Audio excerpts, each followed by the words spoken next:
So this is my Ford Explorer 2017 Limited. This thing is that problematic car that I've been dealing with. So right now it doesn't want to start, and this is what happens when it starts. I'm going to remote start it to show you guys what happens when I try to start this. Does anybody know what happened?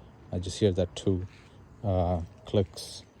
I don't even know what happened, but that's what happens. I don't really know what happened. I just had this on a little while ago, and now it's not working.